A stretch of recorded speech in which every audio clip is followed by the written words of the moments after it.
Welcome to Planet Golf's review of Nike's Vapor Pro Combo irons, and I used the True Temper stiff shaft in this. They use a DG Pro in this in these irons.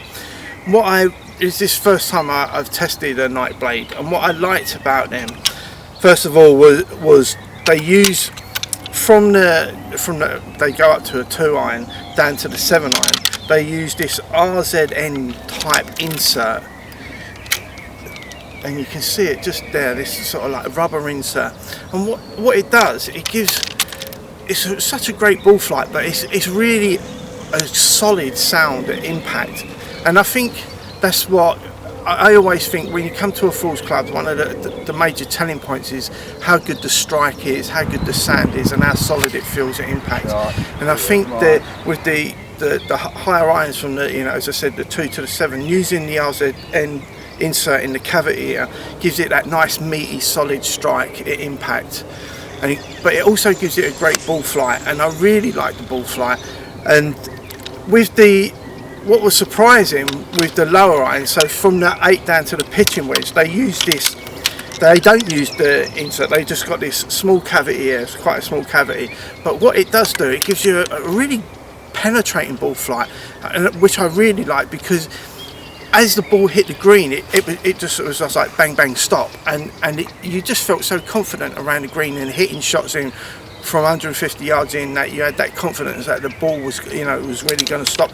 They used this X3X, it's called a milled face, and I mean that helps with when the ball compresses on the face. It helps to give it that spin and the traction.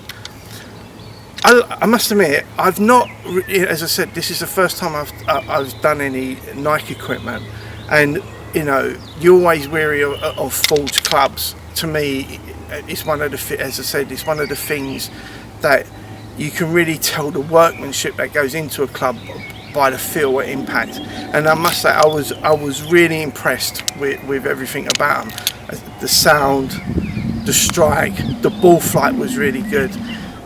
So to me, it was everything there. And when you put in, they use a beveled sole here, so great turf interaction, especially on the larger irons, and they do a progressive width on the sole, so you get a bigger sole. But this isn't overran by a big chunky top line when you're looking down on the club. When you look down on the club, it looks great.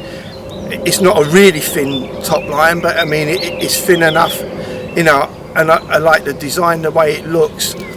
And if you're looking for a blade that gives you forgiveness, that also helps you out on the longer irons, and what Nike have done as well, they've put the centre of gravity right in the middle, so not only you've got a bigger sweet spot there, but also you get plenty of forgiveness there. So if you're looking for a blade that's giving you forgiveness, helps you out on the longer irons, getting a higher ball flight, but still a great strike and a great sound.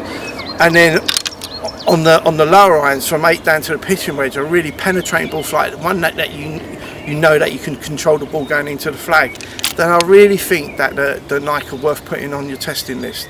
Must admit, I enjoy playing with them. I recommend that, if you're looking for this type of blade, I mean, what I would say, if you're sort of 15 handicap down to sort of 6, 7, 8, and you want, as I said, a bit of forgiveness, plenty of power, great ball strike, I'd definitely put these on your testing list. Good luck. Bye for now.